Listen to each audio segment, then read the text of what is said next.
दोस्तों, कुछ लोग कहते हैं कि नसीब में होगा तो मिलेगा।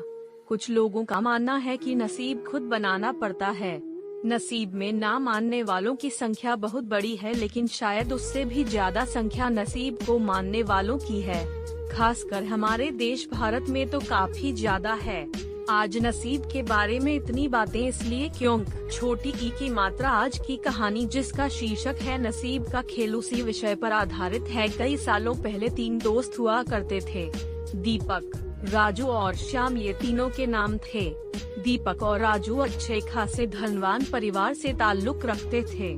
श्याम बेहद गरीब और साधारण परिवार का था। पैसों के मामले में इतनी असमानताएं होने के बावजूद तीनों की दोस्ती ऐसी थी कि वह एक दूसरे के लिए कुछ भी करने के लिए तैयार हो जाते थे। दोनों धनवान दोस्तों ने अपने गरीब दोस्त की परिस्थिति बदलने के लिए उसकी कई बार मदद की थी, लेकिन उसकी परिस्थिति में कोई भी बदलाव नहीं होता था। वह कहते हैं ना कि समय से पहले और नसीब से ज्यादा किसी को कुछ नहीं मिलता। बस ऐसा ही कुछ श्याम के साथ होता था। तीनों ही जवान हो गए। दोनों धनवान दोस्त अपना अपना व्यापार अच्छे से करने लगे और पहले से भी ज्यादा धनवान बनते चले गए। श्याम की हालत बद से बदतर होती गई। अपने दोस्त की बिगड़ती हुई हालत देखकर दीपक और राजू ने उसके लिए कुछ करने का फैसला किया।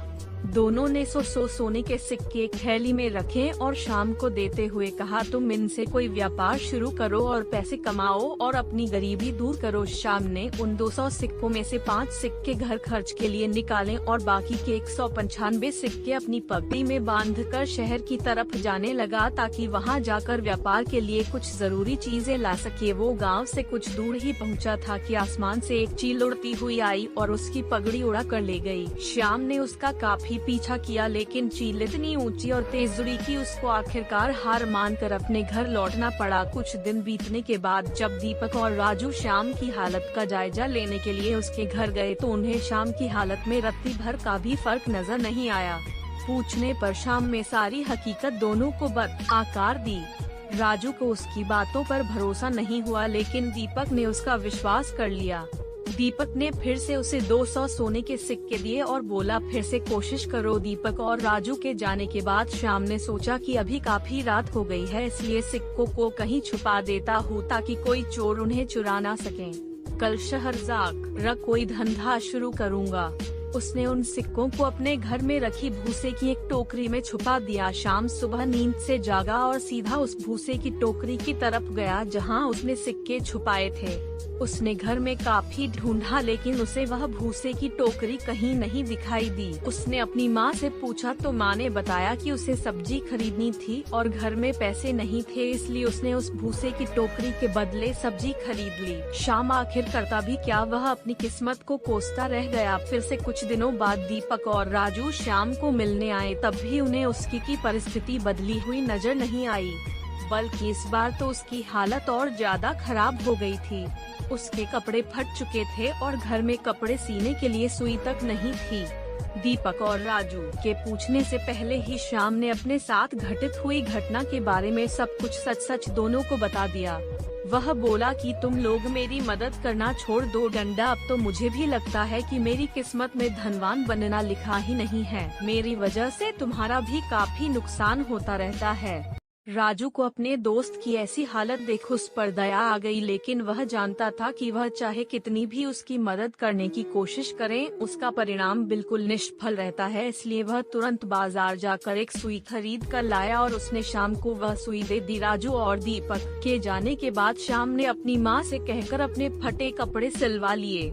उसी रोज उनके पड़ोस में रह रहे मछुआरे की बीवी उनके घर आई और सुई मांगने लगी। वह बोली, मेरे पति को मछलियाँ पकड़ने जाना है, लेकिन हमारा मछली पकड़ने का जाल कई जगह से फट चुका है। अगर आपके पास सुई है तो मेरी मदद कर दीजिए, इसके बदले में अनुसार मैं आपको एक अच्छी सी मछली देकर जाऊंगी। शाम की माँ ने उस महिला को सुई दे दी।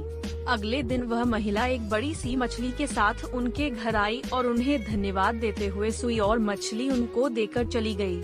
श्याम की माँ ने जब मछली को पकाने के लिए काटना शुरू किया तो उसके पेट से चमकीला पत्थर निकला।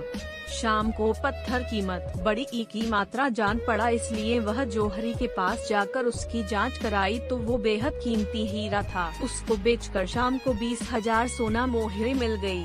इतने सारे पैसे उसकी गरीबी दूर करने के लिए काफी थे।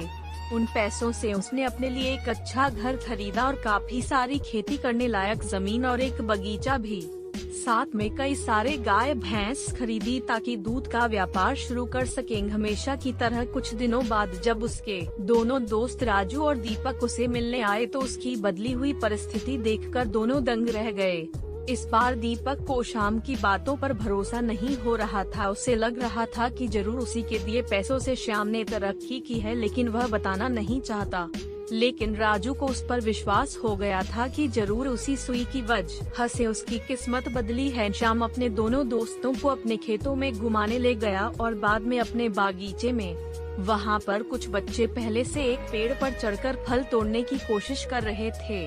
बच्चों ने गलती से वहाँ पर एक पक्षी का घोंसला गिरा दिया जिसमें एक पगड़ी के अंदर 100 सोने के सिक्के वाली वही पोटली थी जिसे कभी एक चील श्याम के सिर से ले उड़ी थी।